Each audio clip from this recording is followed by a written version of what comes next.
विद्यार्थी आप लोग नम्र होकर करके विनम्र होकर करके क्लास कीजिए, बेमतलब के विवाद से बचिए। ठीक है,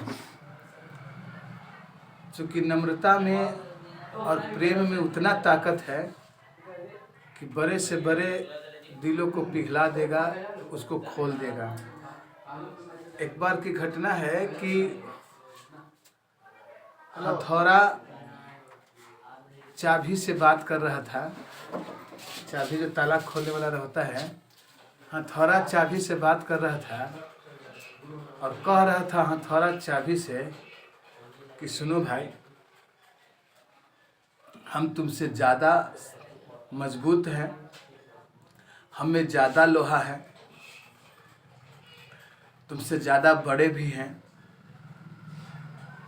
और हमको ताला पर वार करते हैं, पीटते हैं, तब जा कर के वो खुलता है, नहीं हो खुल सकता है, टूटियो जाता है।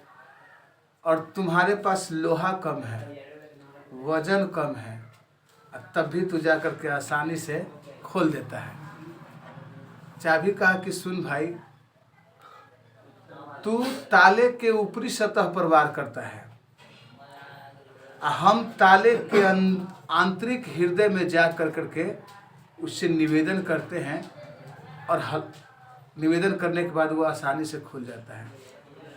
मतलब आप अगर किसी के अंतरात्मा में प्रवेश कर करके उसे निवेदन कीजिएगा तो आपका काम आसानी से हो जाएगा। और डांट के चाहिएगा किसी के साथ दबंगई से कि काम करवा लें तो ये ज़्यादा संभव नहीं होगा, है ना। काम हो सकता है कि हथौड़ी के वार से ताला टूट जाए, दबंगई से कोई व्यक्ति डर करके थोड़ा सा, लेकिन वो आपको दिल से काम नहीं करेगा। तो आदमी को चाबी की तरह होना चाहिए, हथौड़ा की तरह नहीं। तो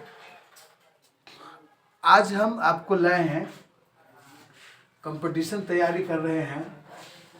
तो भारत में जब देश आज़ाद हुआ था और आज़ादी के पहले और आज़ादी के बाद देश की स्थिति उतनी अच्छी नहीं थी। जब उद्योगीकरण का विकास हुआ, व्यवसायीकरण का विकास हुआ, वैश्वीकरण का विकास हुआ, तो उद्योगीकरण का मतलब होता है कि नए नए उद्योग लगना, और भारत उसमें सक्षम नहीं था क्योंकि आर्थिक स्थिति उसकी उतनी मजबूत नहीं थी। लेकिन यहाँ संभावनाएं अधिक थी, काफ़ी संख्या में यहाँ संभावना थी। तो दूसरा जो देश था ना, वो मिल कर करके भारत में पूंजी लगाया, फैक्ट्री खोला, लौह फैक्ट्री खोला उद्योगीकरण के से बढ़ावा देने के लिए। भारत में भी उद्योगीकरण को विकास करने के लिए ब्रिटेन, रूस, जर्मनी, ऐसे कितने लोग देश आए और भारत में फैक्ट्री, लौह मतलब स्टील प्लांट को स्थापित किया। तो मुख्य रूप से 4 गो स्टील प्लांट आया था जो कि भारत के विकास में काफ़ी मदद किया था। और चारों जो था, कौन कौन से देश थे और कौन कौन से कंपनी स्टील प्लांट खुला हो, उसी का हम लोग ट्रिक लेकर के आए थे कि रूसी बोका, रूसी लाई, जर्मन केला, ब्री दुर्गा भाई। रूस के लोग सबसे ज़्यादा बकरी पालन करते हैं, लाई खाते हैं, और जर्मनी के लोग सबसे ज़्यादा केला खाते थे। यह चलते सबसे ज़्यादा जो है हम लोग उसी पर ट्रिक बनाए थे। रूस की सहायता से बोकारो स्टील कंपनी, और रूसी के सहायता से भिलाई स्टील कंपनी, और जर्मनी के सहायता से केला माने राउर केला जो कि उड़ीसा में है स्टील कंपनी, और ब्रिटेन के सहायता से दुर्गापुर स्टील कंपनी खोला गया था। तो इसी पर हम लोग ट्रिक बनाए थे कि रूसी बोका, रूसी लाई, जर्मन केला, ब्री दुर्गा भाई, यानी कि बोका बोकारो जो कि झारखंड में है, लाई भिलाई जो कि छत्तीसगढ़ में है, केला राउर केला जो कि उड़ीसा में है, और दुर्गा दुर्गापुर जो कि पश्चिम बंगाल में है। ठीक है, यानी कि रूस की सहायता से बोकारो और भिलाई स्टील प्लांट लगाया गया था और जर्मनी की सहायता से राउरकेला स्टील प्लांट लगाया गया था और दुर्गापुर स्टील प्लांट जो है पश्चिम बंगाल में है वो ब्रिटेन की सहायता से लगाया गया था। और यही जो स्टील प्लांट भारत में आया ना, तो भारत में उद्योगों का उद्योगीकरण का पूरा विस्तार हुआ। अब फिर धीरे धीरे धीरे धीरे धीरे धीरे माने अन्य कंपनियां यहाँ पर पांव पसारने लगी और फिर लौह के क्षेत्र में टाटा जमशेद जी का नाम को कैसे भुलाया जा सकता है, जिन्होंने टाटा टिस्को की स्थापना 1907 में की थी।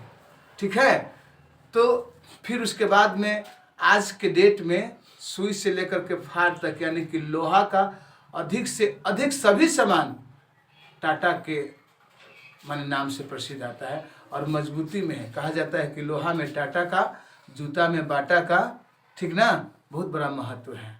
और व्यापार में घाटा का बताया जाता है कि लोहा में टाटा का, जूता में बाटा का, व्यापार में घाटा का और साली पर चाटा का, तीन चारों का बहुत बड़ा महत्व है। साली को चाटा मार देना मतलब समझ रहे हैं ना, बवंडर हो जाएगा।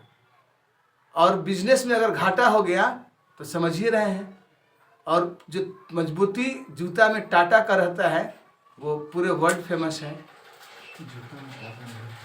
ठीक है, बाटा का जो जूता आता है ना वो बहुत ज़बरदस्त है और टाटा जो लोहा के क्षेत्र में है उसका कोई जवाब ही नहीं है। तो इसीलिए कहा गया था कि लोहा में टाटा, जूता में बाटा, व्यापार में घाटा और साली पर चाटा, ये जो चारों है वर्ल्ड फेमस वर्ड है। ठीक है, और बने रहिएगा, हम नए नए ट्रिक लेकर करके आएंगे। ध्यान रखिएगा इस चीज़ को। ठीक है, आपको हथौड़ा नहीं बनना है, चाबी बनना है। किसी के अंदर आत्मा में जा कर के निवेदन करना है। माने कहा जाता है कि मतलब कोई काम लेना है आपको किसी से, तो आप बाप बन के नहीं ले सकते हैं, बेटा बन के लीजिए। ठीक है,